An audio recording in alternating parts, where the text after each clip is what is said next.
Hai, Assalamualaikum warahmatullahi wabarakatuh. Kembali lagi dengan saya, Pak Firjon.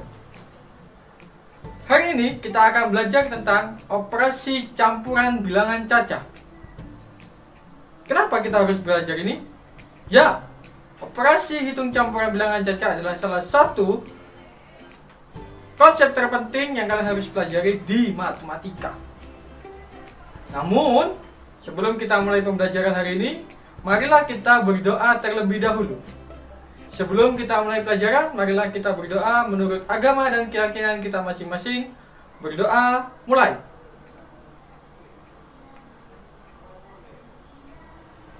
Selesai. Anak-anak, agar pembelajaran ini lebih semangat lagi, kalian lebih bergairah lagi dalam belajar, kalian simak ya pembelajaran ini dengan serius, dan kita mulai dengan bernyanyi terlebih dahulu. Kita bernyanyi Mas PPK bersama-sama yuk. Kita mulai 1, 2, 3.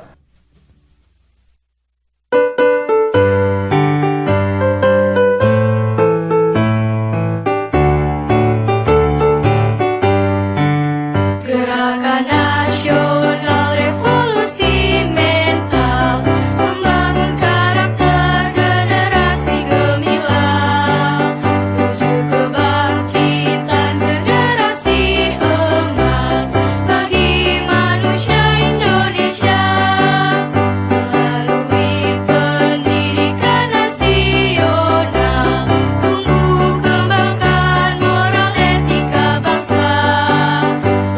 Pekerti akhlak yang mulia, siswa berkarakter Indonesia, religius hidupnya, nasionalis jiwanya, integritas jadi tujuannya, mandiri hidupnya, gotong royong semangatnya, persatukan bangsa Indonesia melalui pendidikan nasional tumbuh kembangkan moral etika bangsa, berbudi pekerti akhlak yang mulia, siswa berkarakter Indonesia, religius hidupnya, nasionalis jiwanya, integritas jadi tujuannya, mandiri hidupnya, gotong royong semangatnya,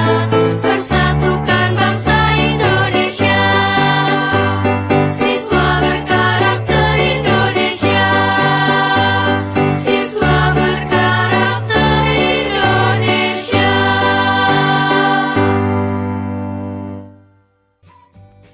Nah, kalian kan sudah bernyanyi. Jadi kalian sudah semangat ya untuk mengikuti pembelajaran hari ini. Anak-anak, di dalam operasi hitung campuran bilangan cacah itu termasuk dalam peraturan matematika, di mana peraturan ini mengatur tentang operasi mana yang dikerjakan terlebih dahulu, operasi perkalian atau operasi penjumlahan, atau operasi pembagian dengan pengurangan, atau sebaliknya. Nah, anak-anak, kenapa sih kita harus ada aturan itu? Bukankah lebih mudah apabila mengerjakan langsung ya, dari kiri ke kanan? Bapak punya contoh soal berikut ini. Apabila ada 2 ditambah dengan 4 dikali dengan 5, maka hasilnya berapa ya? Nah, di sini Bapak punya 2 ruas kanan dan ruas kiri. Bapak akan mengerjakan dengan cara yang berbeda. Di ruas kiri, Bapak akan mengerjakan langsung dari operasi penjumlahan terlebih dahulu. Jadi 2 ditambah dengan 4 dikali dengan 5. 2 tambah 4 kita operasikan terlebih dahulu, kemudian dikali dengan 5. 2 tambah 4 adalah 6, kemudian dikali 5. Maka hasilnya adalah 30. Kemudian yang ruas kanan, Bapak akan kerjakan dari perkalian terlebih dahulu. 5 dikali dengan 4 hasilnya adalah 20. Kemudian ditambah dengan 2, maka hasilnya 22. Nah, anak-anak, ada perbedaan jawaban yang cukup jauh di sini. 22 dan 30. Padahal di dalam masalah yang sama. Jadi oleh karena itu kita memerlukan peraturan matematika tentang operasi hitung campuran bilangan cacah supaya tidak ada muncul perbedaan jawaban di dalam satu masalah. Nah, di dalam operasi hitung campuran bilangan cacah ada 3 tingkatan yang kalian harus pahami. Yaitu yang pertama, yaitu tingkatan menggunakan tanda kurung. Yang kedua yaitu perkalian dan pembagian. Dan yang ketiga adalah pengurangan dan penjumlahan. Harus diingat ya. Yang pertama adalah tanda kurung, yang kedua adalah perkalian dan pembagian, dan yang terakhir adalah penjumlahan dan pengurangan. Yang pertama adalah tanda kurung. Tanda kurung diawali dengan kurung buka dan diakhiri dengan kurung tutup. Maka kalau digabungkan menjadi tanda kurung. Nah, muncul pertanyaan, kenapa sih tanda kurung kita kerjakan terlebih dahulu di operasi hitung campuran bilangan cacah? Nah, Bapak punya contoh di sini.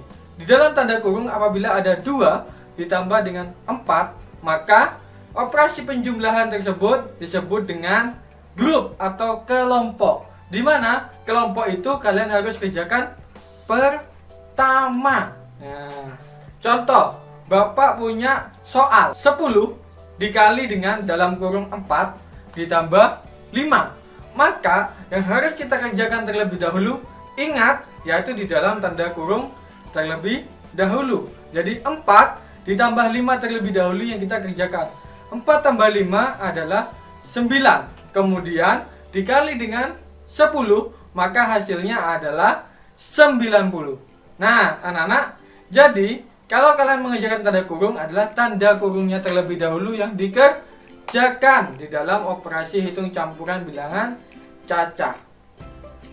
Nah, sekarang muncul pertanyaan, bagaimana Pak kalau ada 2 tanda kurung di dalam satu operasi hitung bilangan cacah? Nah, contohnya, Bapak punya contoh ini. Di dalam kurung 9 dikurangi 6 ditambah dalam kurung 4 ditambah 3 sama dengan berapa ya? Nah, kita kerjakan dulu yang di dalam kurung terlebih dahulu, dua-duanya sebelum kalian kerjakan yang di tengah, yaitu operasi penjumlahannya. Jadi 9 dikurangi 6 dan 4 tambah 3 kita kerjakan terlebih dahulu. 9 dikurangi 6 adalah 3, kemudian 4 ditambah 3 adalah 7. Maka 3 ditambah dengan 7 sama dengan 10. Jadi anak-anak, kalian kerjakan terlebih dahulu yang di dalam kurung terlebih dahulu, baru kalian mengerjakan yang di luar kurung. Ingat ya. Nah, anak-anak, perlu diingat bahwa tingkatan dalam operasi hitung campuran bilangan cacah ada 3 ya. Yang pertama yang tadi kita bahas yaitu tanda kurung. Kedua yaitu perkalian dan pembagian.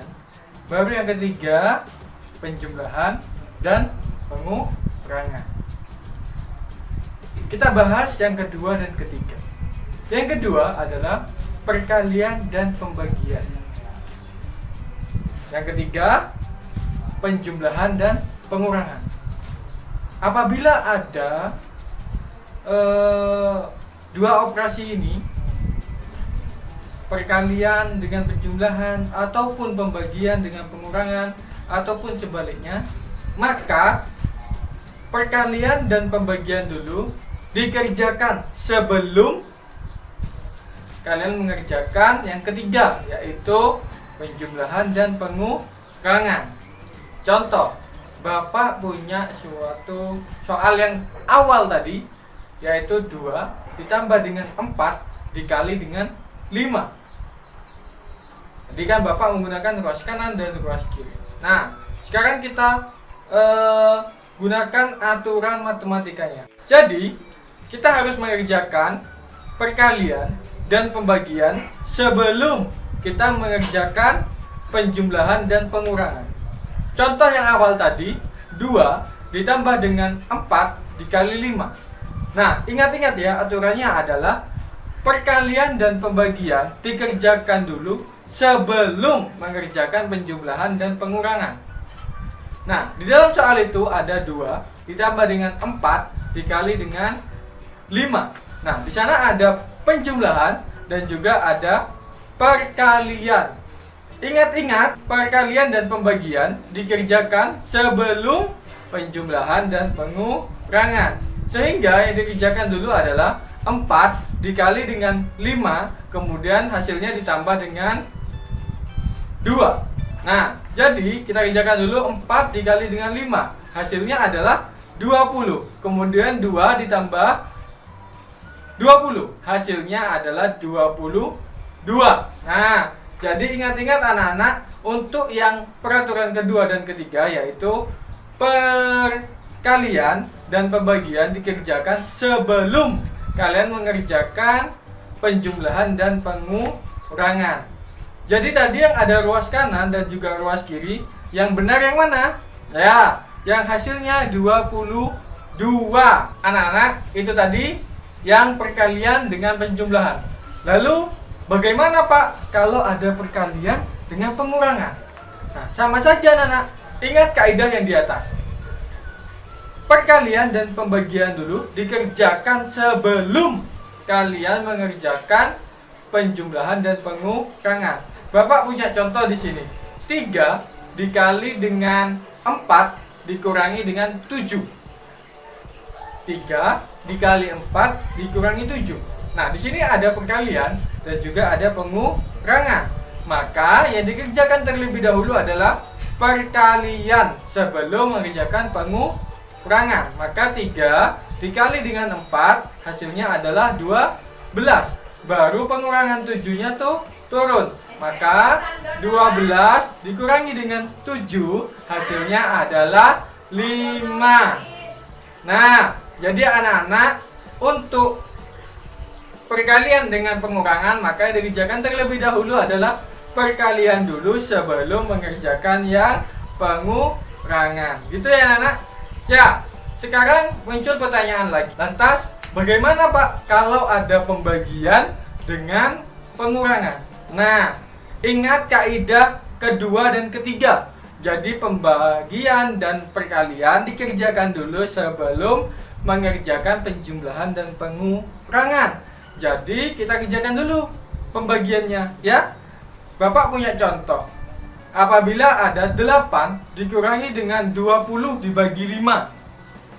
Nah, maka di sini ada pengurangan dan juga pembagian. Mana yang dikerjakan terlebih dahulu? Nah, yang dikerjakan terlebih dahulu adalah pembagian sebelum mengerjakan yang pengurangan. Maka 20 dibagi dengan 5 hasilnya adalah 4. Kemudian 8-nya turun dengan pengurangannya. Maka kita operasikan pengurangannya. 8 dikurangi dengan 4 hasilnya adalah 4. Nah, itu ya anak-anak. Jangan lupa. Jadi ada 3 tingkatan di dalam aturan matematika. Yang pertama adalah tanda kurung, kemudian pembagian dan perkalian dikerjakan sebelum penjumlahan dan pengurangan. Pak, bagaimana kalau ada perkalian dan pembagian dalam satu operasi? Nah, ini cukup mudah anak-anak. Jadi kalian mengerjakan, ada aturan khusus untuk mengerjakan ada perkalian dan pembagian dalam satu operasi atau penjumlahan dan pengurangan dalam satu operasi. Nah, Bapak punya soal. Ada 40 dibagi dengan 4 dikali 2. Nah, bagaimana cara mengerjakannya Pak? Ada perkalian dan pembagian dalam satu operasi. Ingat anak-anak, ada aturan tambahan yang tadi Bapak bilang, yaitu dikerjakan dari kiri ke kanan apabila ada perkalian dan pembagian dalam satu operasi ataupun penjumlahan dan pengurangan. Jadi kita kerjakan dulu dari kiri ke kanan. 40 dibagi dengan 4 hasilnya adalah 10. Kemudian baru dikali dengan 2, maka hasilnya adalah 20. Kemudian bagaimana kalau ada penjumlahan dan pengurangan, Pak? Nah, untuk penjumlahan dan pengurangan kita bisa kerjakan sama seperti aturan tadi, yaitu dari kiri ke kanan. Contoh, 10 ditambah dengan 3 dikurangi dengan 4. Jadi kalian kerjakan dulu dari kiri ke kanan. Yang dikerjakan dulu yang mana?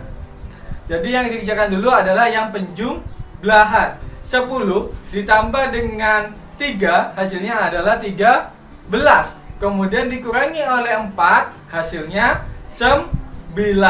Nah, anak-anak, itu ya aturan tambahan dalam operasi hitung campuran bilangan cacah. Jadi apabila ada dua operasi pembagian dan perkalian di dalam satu soal, maka kalian kerjakannya dari kiri ke kanan.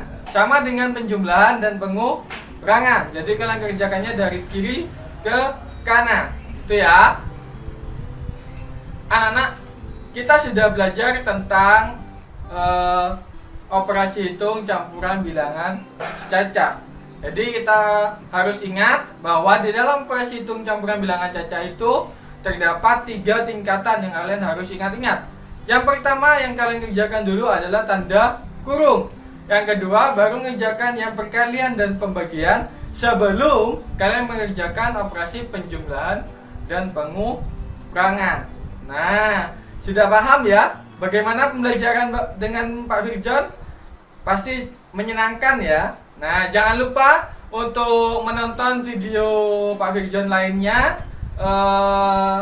Bisa dilihat di channel YouTube FKIP Universitas Jember. Nah, anak-anak, sebelum kita mengakhiri pembelajaran hari ini, alangkah baiknya kita berdoa terlebih dahulu. Berdoa menurut agama dan keyakinan masing-masing. Berdoa mulai. Selesai. Terima kasih anak-anak sudah menonton video pembelajaran dari Pak Firjon. Untuk tugasnya, kalian kerjakan lembar kerja siswa yang akan dikirimkan oleh guru kalian masing-masing. Jangan lupa ya untuk mengerjakan itu dengan teliti dan sabar. Anak-anak, itu saja pembelajaran dari Pak Firjon. Jangan lupa tetap jaga kesehatan. Jangan lupa memakai masker apabila kemana-mana. Terima kasih. Wassalamualaikum warahmatullahi wabarakatuh. Sampai jumpa.